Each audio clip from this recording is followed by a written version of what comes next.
জানলা দিয়ে কি করো শুনি? কি ঢোকে জানলা দিয়ে? কি কি করা যায় জানলা দিয়ে তুমি একটু শেখাও না, শিখি। নষ্ট মেয়ে কোথাকার! নষ্ট মেয়েকে বা নষ্টামি শেখাতে লাগে? লাগে লাগে, পিঠে লাগে রে বাচ্চাত গুলো। কোথায় গেলি?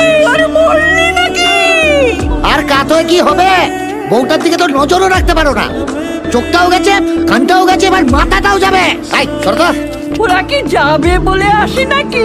বসবে, শোবে, খাবে, তারপরে যাবে। কি কারা আসবে খাবে শোবে? আমার না বলরা, এই যে তুমি চলে যাবে, তারপর তোরা তালা ভেঙে ঢুকবে, খাবে, শোবে, তারপর আবার যাবার সময় ম্যাজিক করে তালাটা জোড়া লাগিয়ে দিয়ে যাবে। এই, একদম। কি মাসিমা, তালা না দিয়ে গেলে চলে? হ্যাঁ, সরো সরো সরো, দেখো যেন প্রেশারটা না বাড়ে। যদি বাড়ে তাহলে তো জানো কি করতে হবে। জানি, চাবি ওই খানকি মাসির কাছে থাকবে। মুক্ত নয় নর্দমা, আর পাড়ার ছেলেগুলো এই নর্দমায় চুমো ছড়ে।